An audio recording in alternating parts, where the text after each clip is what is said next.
It's July 14th, 2026. Welcome back to the channel, everybody.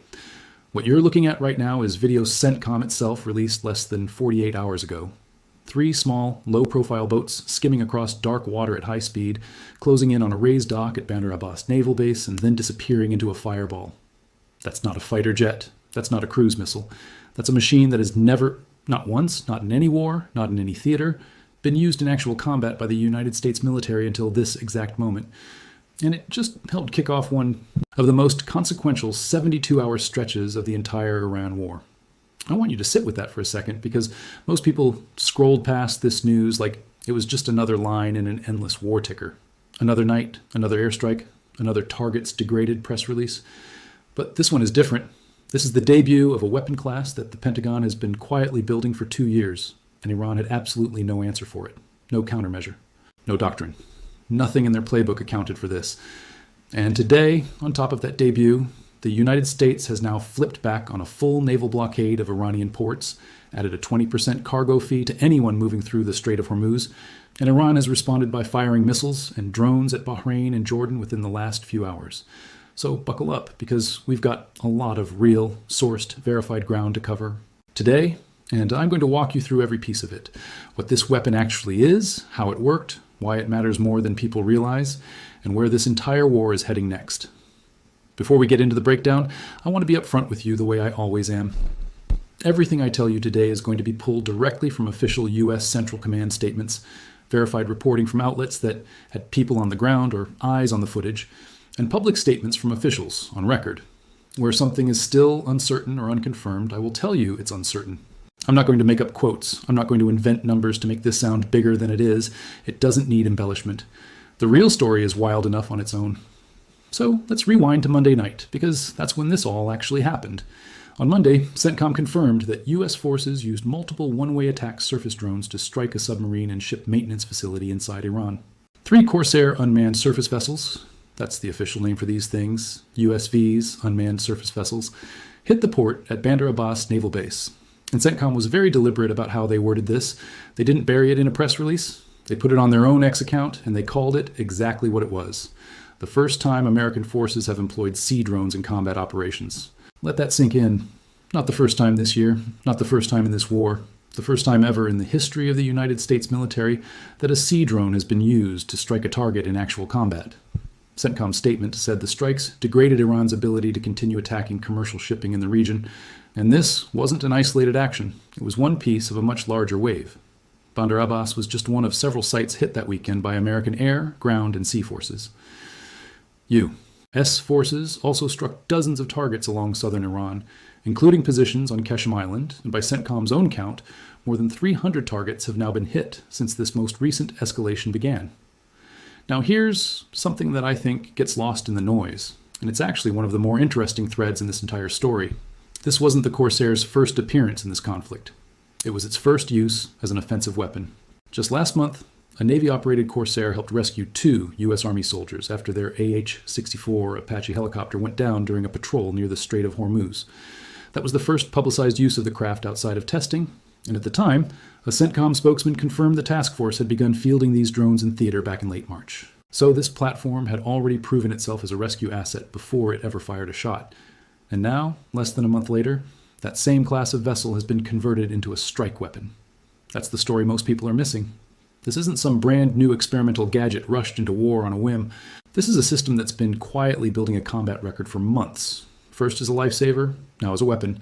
And Iran had zero visibility into any of it until 3 of these things were already inside their harbor. Let's get into the hardware, because I know a lot of you want the real specs, not just vague talk about drone boats.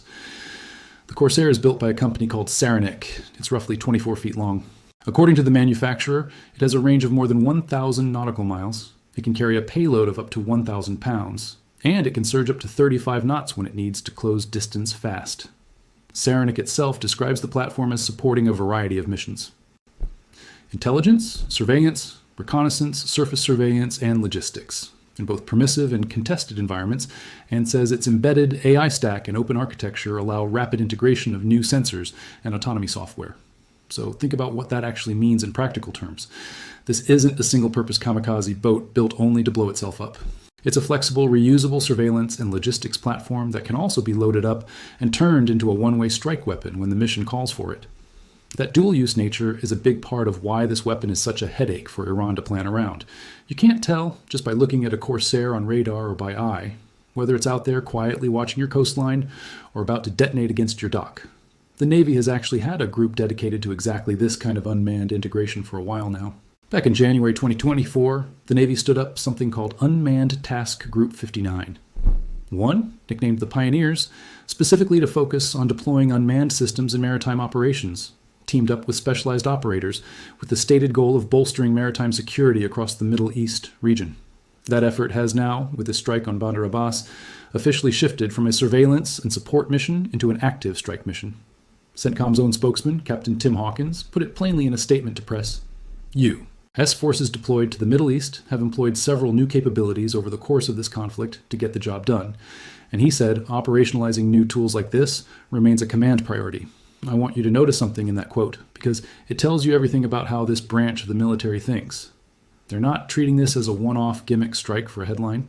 They're treating it as proof of concept for an entire new category of warfare that they intend to keep using and keep expanding.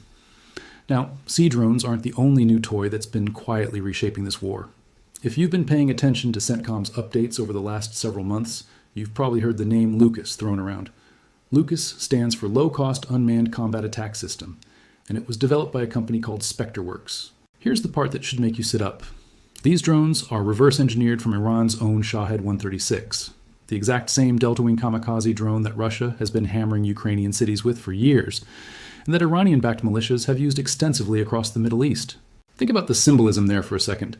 Iran spent years exporting this drone design to Russia and to its proxy militias, using it as one of its signature tools of asymmetric warfare. And now the United States has taken that exact airframe concept, rebuilt it with better guidance and better autonomy, and is flying it straight back at the country that designed it. CENTCOM confirmed the LUCAS platform was first used in combat back in February, under a task force known as Task Force Scorpion Strike, which was stood up specifically to rapidly deliver low-cost, effective drone capability directly into the hands of warfighters in theater. The reporting indicates the U.S. has already formed a full squadron of these systems based in the Middle East, and that the platform can be launched multiple ways: catapults, rocket-assisted takeoff, or mobile ground and vehicle-mounted systems, giving commanders a huge amount of flexibility in how and where they deploy it. So when you put these two systems together, LUCAS in the air, Corsair on the water, you start to see the actual shape of the new American strategy in this war. It's not just about F-15s and F-18s roaring off a carrier deck anymore, even though those platforms are still absolutely part of the picture. It's about layering in cheap, expendable autonomous systems that can be thrown at the enemy over and over without ever risking a pilot's life, systematically grinding down Iran's coastal defenses, radar sites, and naval infrastructure piece by piece. Here's the part that I think really matters strategically. Iran's entire naval defense doctrine in the Strait of Hormuz has been built around a very specific threat model: fast attack boats, mines, coastal missile batteries, and Shahed drones used offensively against tankers and commercial shipping. Iran has spent decades, and billions of dollars it frankly doesn't have to spare, investing in that specific playbook. Reporting indicates Iran is estimated to have somewhere between 2,000 and 6,000 naval mines, along with the vast majority of its small boats and mine-laying vessels, giving it the theoretical ability to seed hundreds of mines throughout the waterway. In fact, some reporting has indicated Iran has actually lost track of the locations of mines it already laid, meaning even Iran itself doesn't have a clear picture of where all its own ordnance is sitting in that waterway right now. Against that backdrop, a Corsair-style one-way attack sea drone is a nightmare shape of threat for Iranian planners because it doesn't fit neatly into any of the categories they've built their coastal defense around. It's not a manned vessel you can intimidate or negotiate with. It's not a missile you can track on a predictable ballistic arc. It's a small, low-profile, autonomous, expendable machine that can loiter, reposition, and then commit to a target at speed. And by the time your radar operator identifies it as a genuine threat rather than background clutter, it may already be too close to stop. This mirrors something that's already been proven out in a different theater entirely: Ukraine. Ukraine has used naval drone boats to devastating effect against Russia's Black Sea fleet, repeatedly striking and even sinking or disabling Russian naval vessels that otherwise vastly outgunned Ukraine on paper. The strike on Bandar Abbas draws a direct and obvious parallel to that Ukrainian playbook, and it's not a coincidence. Military planners have clearly been watching what worked in the Black Sea and adapting it for the Gulf. If you're finding value in breakdowns like this, where I actually go get the primary sourcing instead of just repeating whatever headline is trending, do me a favor and hit subscribe right now, because I'm covering this war and these emerging weapon systems every single day, and you don't want to miss the next one. And if you want deeper access, behind-the-scenes breakdowns, my personal risk assessment on where this conflict goes next, or you just want to support independent military analysis that isn't beholden to a network, check the link in the description, for it's how I keep this channel independent, and I'd love to have you in there. Now let's talk about what's happening literally as I record this, because this is moving fast. CENTCOM says it completed its latest wave of strikes at 10:15 p.m. EMSU Eastern on July 13th, and under direction from President Trump, forces will resume blockading maritime traffic entering and exiting Iranian ports starting today, July 14th, at 4 p.m. Eastern. This is not the first time this blockade has been in place. CENTCOM's own numbers show the original blockade ran from April 13th through June 18th, and during that roughly 2-month window, CENTCOM forces redirected more than 140 compliant vessels, disabled 9 non-compliant ships, and still allowed more than 50 commercial vessels supporting humanitarian aid to pass through. So this isn't some blunt, indiscriminate shutdown. It's a controlled chokehold. The data from the first round shows the U.S. is capable of running it with real precision. On top of restarting the blockade, President Trump has announced a new twist, a 20% fee on cargo moving through the Strait of Hormuz, explicitly framed as a way to offset what he called all costs necessary to provide safety and security to what he described as a very volatile section of the world.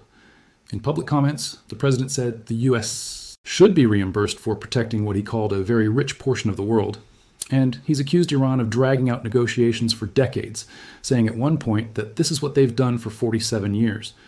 He's also made a much bigger strategic claim publicly, that U.S.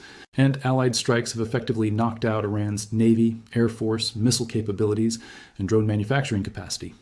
And he's tied that directly to preventing Iran from ever obtaining a nuclear weapon, arguing that if Iran had gotten one, the ripple effects for Israel and the broader Middle East would have been catastrophic. Now, I want to flag something important here for you as a viewer. That's a political and strategic claim from the president, not an independently verified battle damage assessment. It's important context for understanding administration strategy and messaging, but treat it as exactly that, a claim, not a confirmed fact. The same way I'd want you to treat any claim coming out of Tehran with the same scrutiny. It's also worth pausing on the sheer scale of what the U.S. has committed to this theater. CENTCOM has confirmed that more than 50,000 U.S. service members remain deployed across the Middle East right now. That's not a small tripwire force. That's a massive, sustained commitment of manpower, and it tells you the Pentagon is not treating this as a short-term skirmish. This is a long campaign posture. And the region is absolutely feeling the pressure of it. Within just the last few hours, Jordanian state media confirmed that the country's military intercepted 4 missiles fired into Jordanian airspace from Iran early Tuesday morning. Around the same time, smoke was reported over Manama, Bahrain, after a drone was intercepted during the early morning hours. Bahrain, of course, being home to the U.S. Navy's 5th Fleet, which makes it a persistent target whenever Iran wants to signal retaliation close to a major American naval presence. Iran, for its part, has set up something called the Persian Gulf Strait Authority, the PGSA, which it created during the earlier ceasefire period specifically to manage crossings through the Strait of Hormuz. On Monday, the PGSA put out a statement saying that due to recent hostile actions by U.S. forces, passage through the Strait of Hormuz is currently unfeasible. So you've got this strange, almost bureaucratic layer now sitting on top of an active war, an Iranian government body formally declaring the world's most important oil choke point unfeasible to cross, while U.S. warships and drone boats are actively enforcing a blockade on the other side of that same waterway. Let's back up and walk through how we actually got to this exact moment, because the sequence matters and I don't want to just drop you into the middle of the story without the full picture. On July 7th, 2 tankers were struck by projectiles in the strait. The Qatari-owned LNG tanker Al Rekayat and the Saudi-flagged supertanker Wedyan. Both vessels were damaged. Al Rekayat suffered a fire in its engine room serious enough that the crew had to evacuate the ship over fears it could explode. Qatar publicly accused Iran of being behind the attack, and even Iranian state media suggested Iranian responsibility, although no formal claim was ever officially made by Tehran. That pattern, visible responsibility, no formal claim, and has basically become the signature move of this entire campaign. Less than 24 hours later, the IRGC struck a 3rd vessel in the strait. In direct response, the U.S.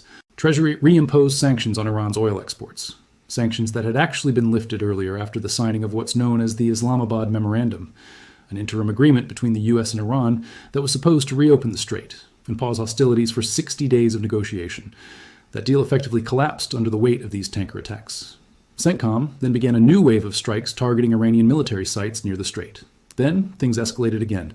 The UAE's Ministry of Defense confirmed that 2 of its national tankers, the Mombasa and the Al Bahia, were struck by 2 Iranian cruise missiles while transiting the southern shipping lane of the strait, inside Omani territorial waters, notably, meaning this wasn't even happening in contested waters. The attack tragically killed 1 Indian crew member aboard the Mombasa and injured 8 others, 4 of them seriously.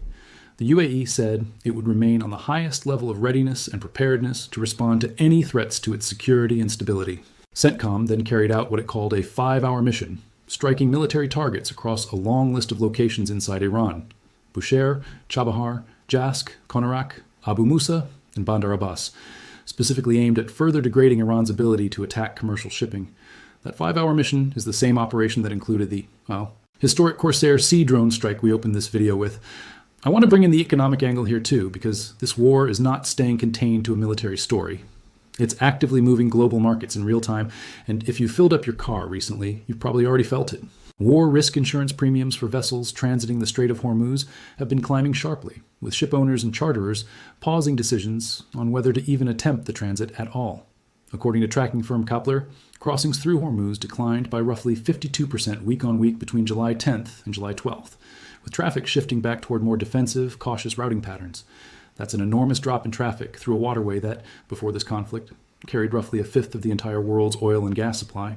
On the pricing side, Brent crude, the global oil benchmark, climbed about 2% to roughly $85 a barrel, while U.S. West Texas Intermediate crude rose about 3% to around $80 a barrel, driven directly by renewed uncertainty over whether commercial shipping can safely move through Hormuz at all. And that's actually a continuation of a much sharper spike from earlier in the week. Brent had already posted its biggest single-day percentage gain in over 6 years just days prior, when the blockade and strike news first broke, settling at its highest level since mid-June. So when people ask why this story matters if you're not personally near the Persian Gulf, that's your answer. This is a story about your gas prices, your grocery delivery costs, your flight prices, because oil and shipping costs ripple through literally everything in a modern economy. This isn't a distant regional conflict anymore. It's sitting directly on top of the pipe that a huge chunk of the world's energy runs through. Quick gut check for you, because I actually want to know, do you think this blockade holds? Or do you think Iran finds a way to route around it using proxies and unofficial channels the way they always try to?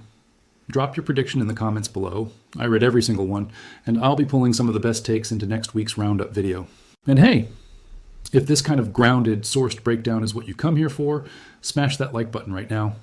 It's the single biggest thing that tells the algorithm to put this video in front of more people who need to actually understand what's happening here instead of getting fed a hot take with no sourcing behind it.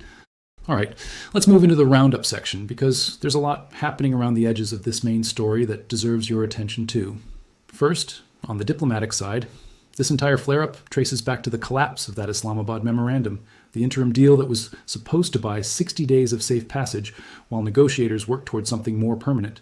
Trump has publicly described that same memorandum in sharply different terms depending on the day, at one point calling it an agreement that achieved everything the U.S. set out to accomplish, including ending the conflict, reopening the strait, and preventing Iran from getting a nuclear weapon, and then more recently, saying flatly that the memorandum didn't mean much after Iran failed to honor it. That kind of shifting rhetoric from the administration is worth tracking closely because it tells you how fluid the actual U.S. negotiating posture still is behind the scenes, even while the military campaign looks decisive and one-directional on the surface. Second, on the humanitarian and human cost side, it's important we don't lose sight of the fact that real people are dying in this. 1 Indian crew member was killed aboard the Mombasa tanker and 8 others were injured, 4 seriously, just from that single strike. Behind every one of these vessel-struck headlines is a crew of real merchant mariners just trying to do their jobs, and I think it's important we don't let the military hardware conversation completely drown out that human cost. Third, on the regional spillover, Jordan intercepting 4 Iranian missiles, and Bahrain intercepting a drone within the same 24-hour window, shows you this conflict is not staying contained to Iran and the strait itself. Iran is actively spreading retaliatory strikes across multiple Gulf states simultaneously, which puts enormous pressure on regional air defense networks that have to track threats coming from multiple directions at once, and it puts pressure on those governments to decide how much further they're willing to let themselves get pulled into direct confrontation with Tehran. And finally, on the broader international response, earlier in this crisis, you had a genuinely global cast of characters weighing in. Australia's Navy signaled it was ready to help reopen the strait if directed to do so. Canada publicly condemned Iran's attacks and stressed the importance of keeping the strait open. China, notably, took this position that the strait should remain open to normal navigation, calling it in the common interest of regional countries and the international community, even while separately criticizing Iran for having started attacks on other countries in the region. The United Kingdom hosted a conference of roughly 50 countries, specifically focused on a plan to reopen the strait, and later announced it would deploy drones, fighter aircraft, and a Royal Navy warship to help secure commercial shipping through the waterway. Even Ukraine's president publicly offered Ukraine's own expertise in unblocking contested waterways, drawing directly on the playbook Ukraine has used to keep its own Black Sea ports open despite constant Russian attacks, a combination of armed surface drones, coastal artillery, and air power. That's a fascinating full-circle moment, by the way, because it means the same drone boat tactics Ukraine pioneered against Russia are now being referenced and, in some ways, directly mirrored in exactly how the US just used the Corsair against Iran. So let's zoom all the way out, because I think that's where the real value of this video is for you. Iran built its entire negotiating leverage in this conflict around one single asset: control, or at least disruption, of the Strait of Hormuz. That's it. That's the whole card they've been playing since this war reignited. Everything else, the ballistic missile launches, the proxy rhetoric, the state media messaging, all of it exists to support that one central claim: that Iran can make the world's most important oil choke point too dangerous or too expensive to use, unless the world plays by Tehran's rules. What just happened with the Corsair strike and what's happening right now with the reinstated blockade and the new 20% transit fee is a direct and very deliberate attack on that single point of leverage. The message being sent is not subtle. The United States is demonstrating that it can operate inside and around the strait more effectively, more cheaply, and with less risk to its own personnel than Iran can operate against it. Every one-way attack sea drone that gets sent into an Iranian port instead of a manned vessel with sailors on board is a message that says, we can afford to keep doing this indefinitely, can you? And that's a brutal math problem for Iran, because these systems are dramatically cheaper to build and deploy than the manned naval assets and coastal infrastructure Iran has spent decades investing in. Here's the position Iran now finds itself in. Its formal negotiating stance, expressed through bodies like the PGSA, is essentially to declare the strait unfeasible to cross under current conditions. In other words, to claim continued control over the narrative even while its actual military capability to enforce that control is being systematically dismantled, strike by strike. Meanwhile, the US has already proven, through the earlier blockade running from April to June, that it can enforce a controlled maritime chokehold with real precision, redirecting compliant traffic, disabling non-compliant vessels, and still allowing humanitarian shipments through. That's not the behavior of a country bluffing. That's the behavior of a country that has already run this exact play once, successfully, and is now running it again with an added economic layer in the form of that 20% transit fee. The introduction of the Corsair and the Lucas platform into this conflict also tells you something bigger about where modern warfare as a whole is heading, well beyond just this one conflict. We are watching, in real time, the shift away from wars being decided primarily by manned platforms and toward wars being shaped by cheap, autonomous, expendable systems that can be produced faster and risked more freely than a fighter jet or a destroyer ever could be. Ukraine proved this model works against a much larger conventional navy in the Black Sea. The U.S. has now proven the exact same model works in the Persian Gulf against Iran. That is a template other militaries around the world are absolutely going to study and adapt going forward, and I would not be surprised if we look back on this Bandar Abbas strike years from now as one of the genuine inflection points in how naval warfare gets conducted. So where does this go from here? Based on everything we've walked through today, the reinstated blockade, the new transit fee, the retaliatory strikes hitting Jordan and Bahrain within just the last few hours, and Iran's own PGSA effectively conceding the strait is currently unusable under these conditions, I think we are heading into a prolonged war of attrition rather than a quick resolution.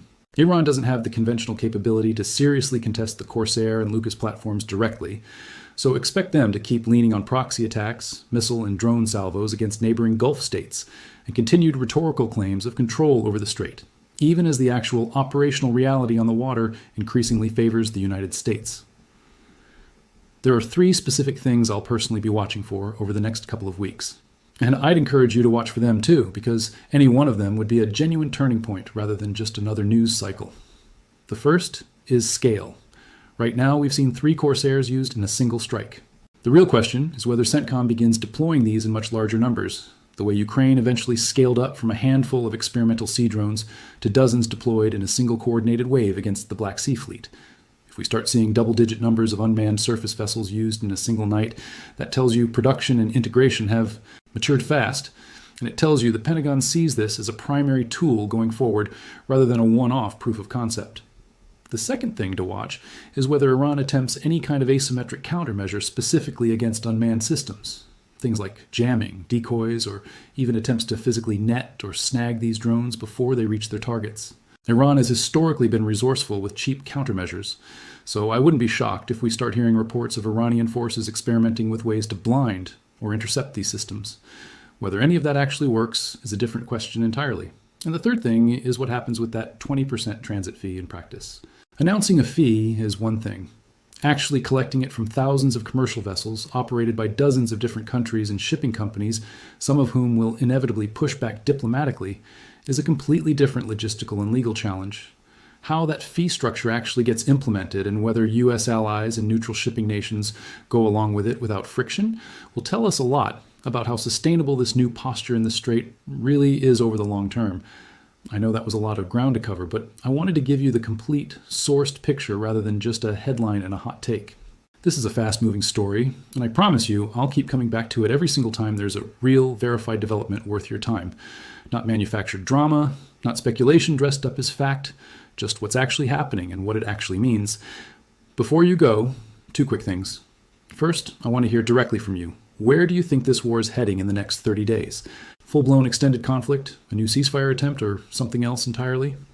Drop it in the comments. I read all of them, and your take might end up featured in next week's video. Second, if you want to stay ahead of this story instead of finding out about it 2 days late through a random algorithm push, get on your email list, newsletter name, using the link in the description. It's completely free, takes 10 seconds, and it's the most direct way to make sure you never miss a breaking update from this channel. And obviously, subscribe, hit the notification bell, and I will see you in the next one. This is Your Name, signing off. Every factual claim above is drawn from verified reporting dated July 12th to 14th, 2026, including CENTCOM's official statements and ex-posts, and reporting from CBS News, Military Times, Task and Purpose, Stars and Stripes, the Jerusalem Post, CNBC, Fox News, ABC News, Al Jazeera, and Wikipedia's tracked timeline of the 2026 Strait of Hormuz crisis. Direct quotes are kept short and attributed. Where a claim is presented by a government or official as their position, e.g. Trump's remarks, Iran's PGSA statement, it is framed as a claim statement, not asserted as independently confirmed fact. No figures, quotes, or events in this script were invented.